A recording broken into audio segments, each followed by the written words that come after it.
Cheers, everybody. How are we doing today? Welcome back. It's been a while. I haven't done a podcast in about a few weeks, I think. Uh, it's been a while. I got to get back on this shit, man. If it's gonna pay off and be something that's part of my giving backs, however you want to look at it. Because that's all I'm doing, man. I'm straight giving. This is not a paid gig. This is just a you and me gig. I'm investing in time. I'm investing in time with you. Yeah, you and me. We're going to hang out. We're going to talk. I was thinking the other day about horror movies. I was talking to my friend, and I said the first horror movie I ever saw was American Werewolf in London when it came out in the movies. And I was 4. And yeah, that was a kick to the dome. Serious. American Werewolf in London set the standard for a lot of horror movies.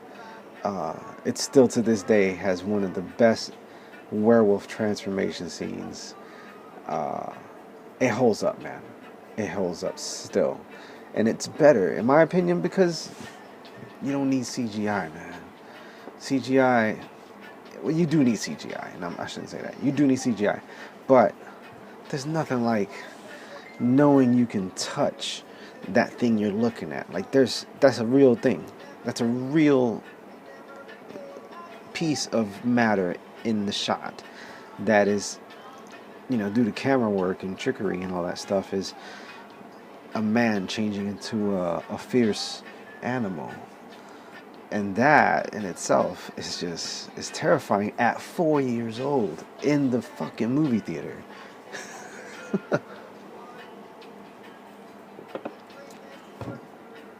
The story goes like this. My dad asked me what I wanted to do for my birthday. I just remember thinking of the movies. I remember, and it's crazy that I remember this because I was literally 3 turning 4. And I just remember him saying, "What'd you want to do?" And I looked at the television, and it was the end of a movie trailer. When they show all the little words and they're all compressed, and it says, "Starting Friday at select theaters, blah, blah, blah, blah," whatever. And it's like the end credits to the movie trailer. So I saw that, and I pointed at that. And I remember it clearly. It was the credits, and it was the shot. If you haven't seen American Werewolf in London, there's a scene in the movies where a man is being chased in the subway, the underground subway tunnel, not where the train goes, but where people walk. So it's like a tunnel. And over there, it's round. New York City is just kind of just tunnels, square boxes. But over there, it's just a round tunnel, and the man is running, and it's ground point of view. So if it's showing you the shot as if you were the werewolf. And that's what I saw. And I remember pointing at that, and I said, I want to go to the movies, or I wanted to see that. And I just remember gesturing to that.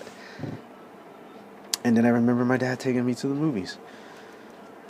And we went in, and I remember I sat, and it is incredible how much of that movie I remembered. Because I didn't see it again for a long time. I would say, I wouldn't say too long. I would say I saw it again probably around 85, 84, 85. So I saw it about 5 years later. And at that point, when I saw it, I'm 9. I'm about 9 or 10 years old. But fast forward to when I was 4, or rewind to when I was 4, and I was in that movie theater, and I remember how it just pulled me in at 4 years old. It pulls you, first of all, the movie pulls you in really quick, right off the bat. These guys are walking, and it's night, and it's just full of suspense. The whole thing is suspense. You see the animal for a brief second, but the animal comes in and wrecks house, but you barely see it. It is so much character build and suspense that by the time shit goes awry, you care about these two characters. a lot because you've spent so much time with them. In a very short period of time, you dig these guys, or you at least identify with them in some way. So there's really key elements to movie making that played well because at 4 years old, I followed that movie without a hitch. Even though I didn't get a lot of what was being said, I got what was being. I got the gist of what was happening loud and clear. I didn't have to understand all that adult humor and dry British humor, and I didn't understand half of it. In fact, I didn't understand certain parts of it until about a year and a half ago. And I've seen this movie probably 100 times, and I couldn't believe I never noticed the most obvious thing. But it's not important, but it is at the same time. And I'm not gonna blow it, but I don't want to blow the movie for you guys. But I would check it out. But anyway, going back to how it was like to see it and why that movie was such a huge impact on me, in terms of just scaring the shit out of me for like 10 years. Because everything in New York City is very much like London in terms of scenery. And in that movie, so much of that movie was shot in places they're urban. You know, subways, city squares, apartments. You know, a lot of that stuff is very identifiable to me. So even though it was called American Werewolf in London, and I knew that London was not in America, I at least knew that much because of the way the movie was, the accent and all that stuff. That was enough for me to know that that was not America, even though all I knew at the time was New York City. But I knew that that place looked familiar, and my imagination was just going nuts. Every time we would walk down the sidewalk in the Bronx, and it would be nighttime or something, you always pass a few alleys. You have to. And sometimes you just look down that alley, man. And in my mind, that thing is there. It's jumping out at us from the alley. Or we're walking through the projects, through playgrounds and stuff like that at night, going from my grandmother's house to my aunt's house. And I would hold my mom's hand and just walk with my eyes closed the whole way. I would just squint now and then so I didn't trip when we walk off the curb, you know.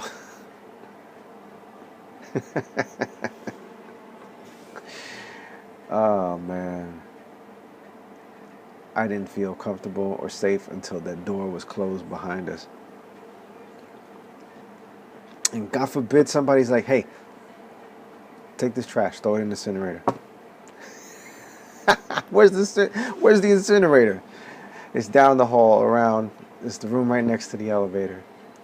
Fuck that. You throw the trash in it. You're a grown up. I'm a fucking kid. That's what I wanted to say. You throw the trash.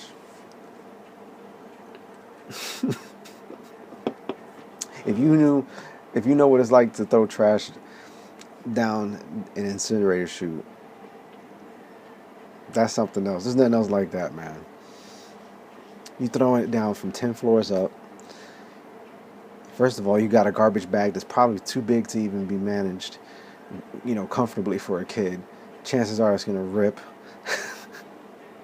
from all the aluminum foil and shit you've balled up and thrown in the bottom that's just tearing away at it. Or your yellow rice is gonna fall on the floor. all those cans of Goya and shit. Anyway, you have to go into a small room with a garbage bag, pull down the cast iron fucking gates of hell, and it's like a little slot. And if your garbage bag is too big for that slot, you have to beat it into that thing. And that's where plastic bags that rip can just become a motherfucker. But anyway, you open that cast iron thing. And you know what? I don't know about you, but I always listened for a while. I remember just because you're so high up, and sometimes you can hear other people's garbage coming from the other floors above you or below you, just falling. And I would listen because it would give you an idea of how far away the actual endpoint was. But what's real bad was that that building we lived in had 22 floors, and when that garbage went down, and you were on the 10th floor, it was coming with some force, man. And you would just hear it, and you could just hear it. It sounded like the bag was just ripping up on the way down. So you had to close that thing quick, because if it was open, something could fall in, or the smell of somebody's garbage bag full of fucking dirty diapers or some shit. You don't want that whiff. So you close that gate. You let that thing fall through. You wait a minute so that backdraft wind goes past. And then you open it up and you take your giant bag of shit and you throw it down there.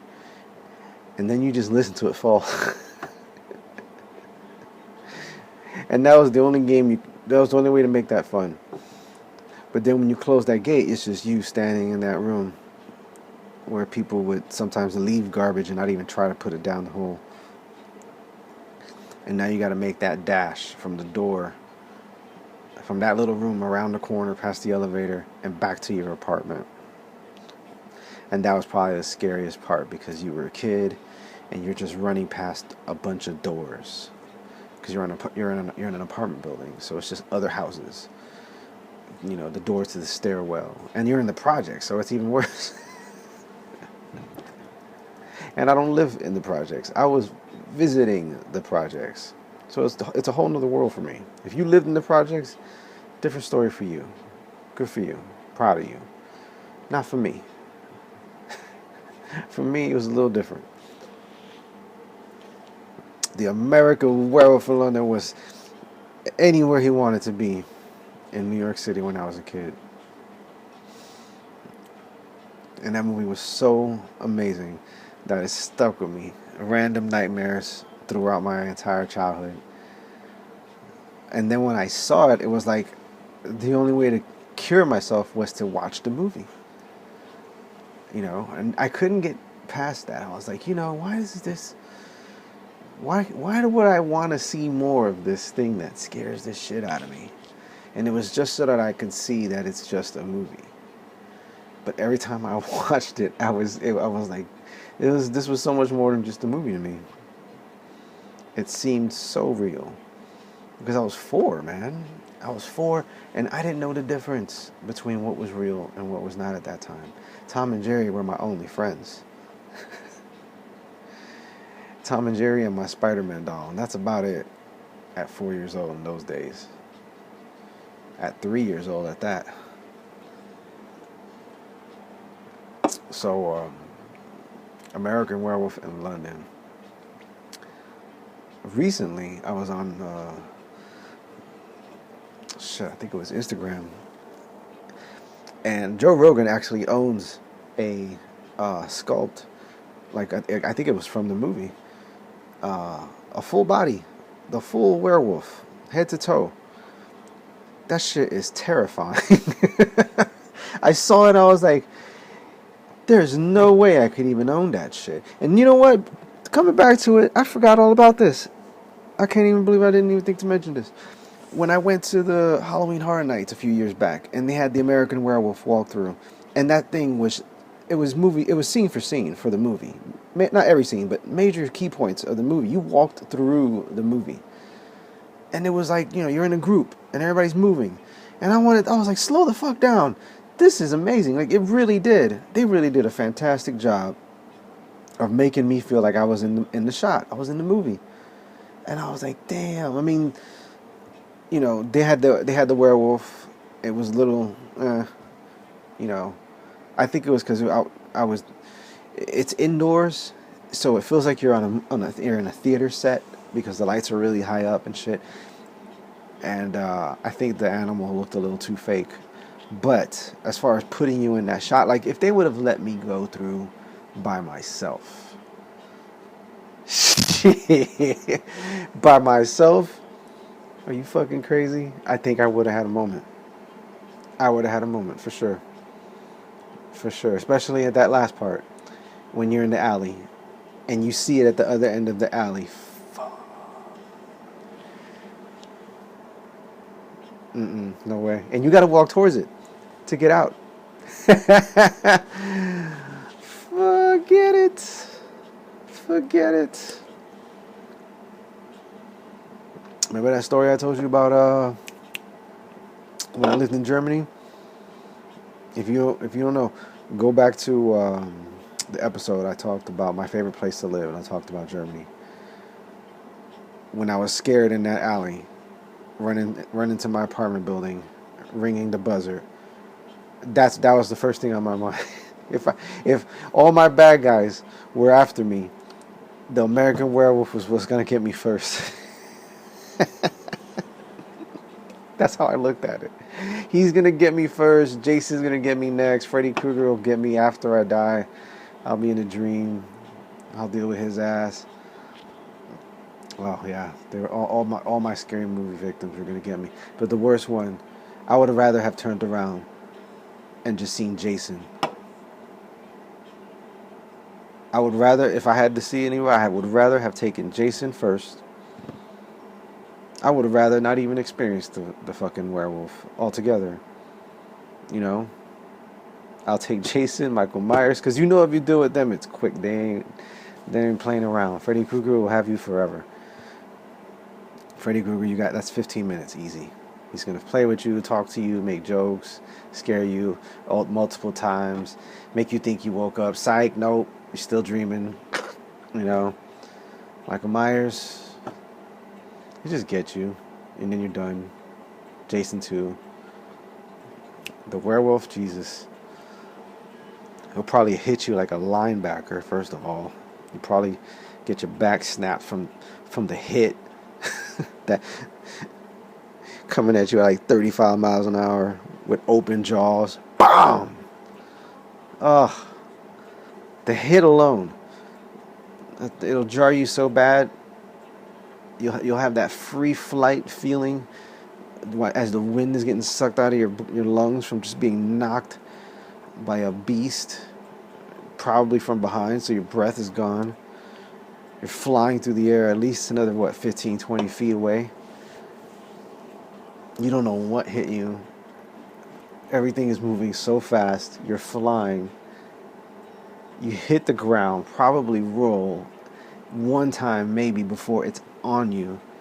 And then the next thing you know, you're getting tore up. Some giant thing that is stronger than you is on top of you, just shredding you up with its massive jaws. Its paws are holding you down. You can't do dick. You're done.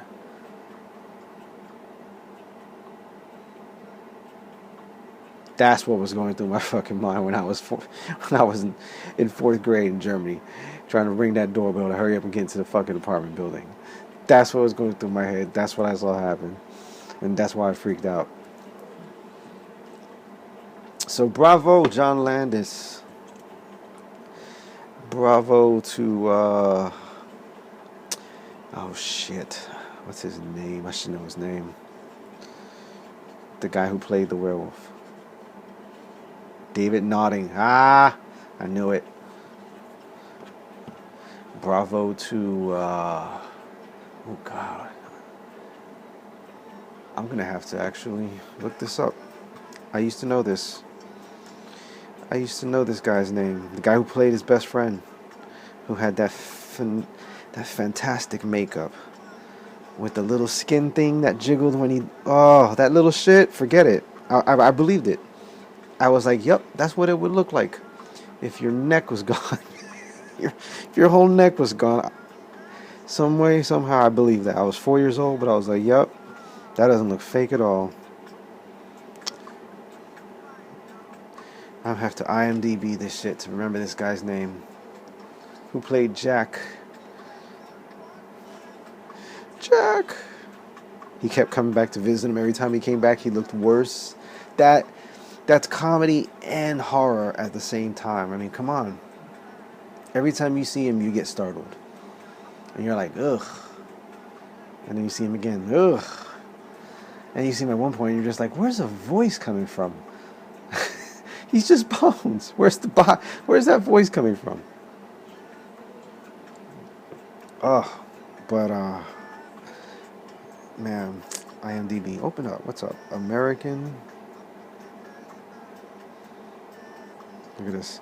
American Honey, American Gothic, American Honor, American Crime Story. Look at all these movies with the title American. American Dad. Let's start with one word. American West, Wedding, Werewolf. There it is. There it is. Look at that. Oh my God. Terrifying. August 21st, 1981. Yeah, because my birthday was a couple days later. So I turned 4. Jenny Agutter. Oh my gosh. She was the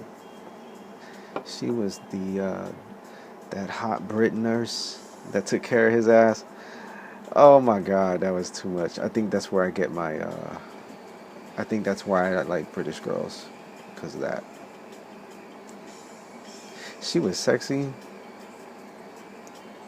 She said she took him home. She's a nurse. She was his nurse for like 2 weeks in the hospital. And she took him home. And she came clean with his ass. She said, I've had 7 lovers in my life. 2 of which were one-night stands. I don't know what I'm trying to say. I just... She goes, I'm not in the habit of bringing strange American boys home. He goes, I would hope not. And then she says, perhaps you'd like to watch telly whilst I shower. Shit.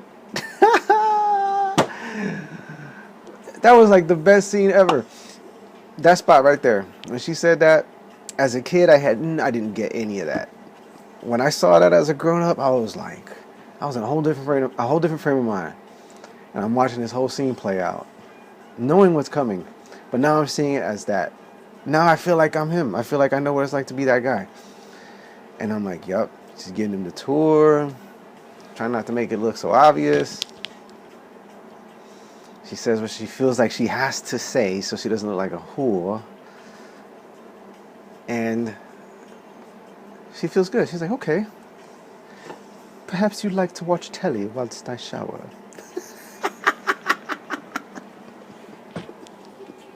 That is the shit. And then there's the most awkward shower scene I've ever seen in my life. It looks like it was about 40 degrees. They must have been like, just make out. They probably just met. It was awkward. I think they were just cold and they were just trying to keep warm, because it didn't look like what the next shot looked like, which was the actual bed scene. But yeah, great fucking movie. Anyway, I still haven't looked up the fucking actor. Griffin Dunne. I should have known that. Griffin Dunne. Griffin fucking Dunne. Played a hell of a role. Brian Glover. Yeah, his character was a trip. Did you hear the one about the Englishman? Lily Kay. She was the barmaid. Who else? Look at this. Who are these people? Frank Oz was in that movie. He had a nice little cameo. He even sounded like Miss Piggy. It was him playing the British ambassador, and he has a line. He has a couple lines. If you close your eyes, fucking Miss Piggy's standing there talking. Which was weird for me because the Muppet Show was out at the same time, so I knew who Miss Piggy was. I was like, man, yeah, I can hear all that. Yep. Star-studded cast.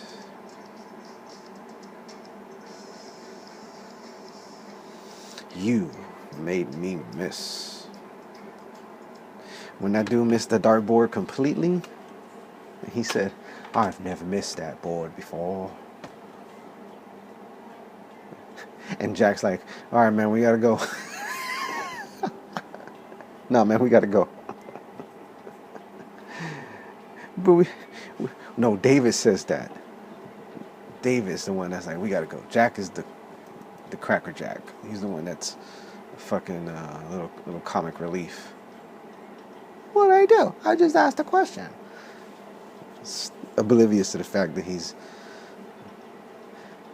made something that's never happened before happen.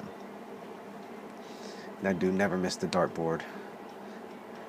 Not to mention the tension that they just walked in. Okay, this is what happened. I'm not gonna blow this. It's not really important, but this is what I didn't notice for a long time. These guys, they're backpacking. They're two college kids backpacking through Europe for the summer. It's the thing that I've never met anyone that backpacked when I was a kid, but as an adult, I know people that have done it. So, you know, I know a little bit about what's going on. You basically go hostel to hostel.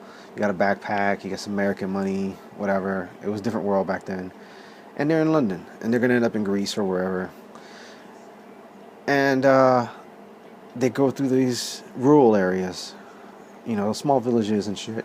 And they come across this one spot. It's a pub. They go in. They just walk in, you know. And it's a full house. And all of a sudden, it just goes dead silent.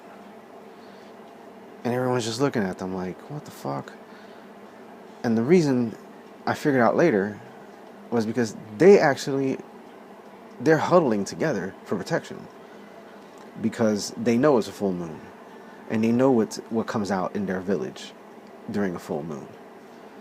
So everyone's in there just, you know, everyone's drinking, playing darts. It's still, you know, the moon's not up yet. They got some time. So they're just, you know, playing it safe, letting out some steam, like they do every full moon probably, and huddle up for protection in numbers.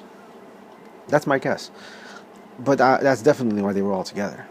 So initially when this happens, I'm thinking it's the foreigner thing. They walk in, who the hell are these? And they don't even look like them. They got backpacks, they're speaking English, they're speaking American. Obvious out-of-towners. So I see this whole thing as simply just being a foreigner. I took it as that, and that was the end of it. You know, they kicked them out. They didn't want to offer them anything. They treated you like It treated you like foreign people being treated rude in a foreign country. Not like people who just walked in on our watch our ass party, full moon night, every month. These kids came in, and then they were like, you gotta go, Jack. I missed the dartboard. You asking questions. You want to drink our beer? Get the fuck out of here. Out. Peace. Take your bag. Take your friend. Take your accent. Beware the moon, lads. That's what he tells them. Beware the moon. Peace. Stick to the road. Beware the moon. God be with you. Oh, man. I want to watch that movie so bad now. But yeah, seeing that full-sized American Werewolf statue, sculpture / whatever, the thing that Joe Rogan owns, that was terrifying. As a grown man, absolutely not. I don't even want to see that thing. Get that thing out. It was full fucking size. Full fucking size. So you're talking about, if it was legit sitting here next to me right now, Jesus Christ, if I could imagine that thing sitting right next to me right now, it would be like if I owned a Great Dane. Or a Mastiff, or, you know, one of those dogs that you're like, Jesus, I'm glad you're a dog and not something that's trying to kill me. Because you could right now if you wanted to. Oh my God. That's a scary thought, man. Just in your everyday house, chilling in your room, you know, you just took a shower, you walk out of the bathroom, just towel around your waist and shit, putting your lotion on and whatever, and then out the corner of your eye, you just see the head pop out from behind the door. Right there, 3 feet away from you. The head just pushes the door open. If you have a dog, you ever have a dog do that? You ever have a dog try to come into the room, pushes the door open with his head, and then there it is right there looking at you. And you can hear it breathe while you're lotioning your toes. Motherfucker will take care of you in the tub. Make a quick snack of you. Oh my God, brutal. Brutal. Anyway, American Werewolf in London, 1981. That movie stuck with me for my whole life. So, thanks to my dad for taking me to that. And I think he knew that movie fucked me up because after it was done, we just went across from one theater to the next, and we walked in to see a comedy. We saw Arthur with Dudley Moore. I didn't know what was going on, but the guy was always laughing because he was a drunk all the time. And if you watch that movie, it's actually really funny. It's a really funny movie. And the guy laughing all the time, I guess that made me laugh. But as soon as we left that theater, there was no fucking way I was shaking that movie. Everywhere we went from that point, I was double checking. I held in plenty of bathroom trips, so I didn't have to walk down that long, dark, scary hallway in my relative's house. Everybody had a hallway, a fucking narrow, scary hallway that led to the kitchen or the bathroom or some shit. You do that quick kid walk where you basically you're walking on your heels the whole way.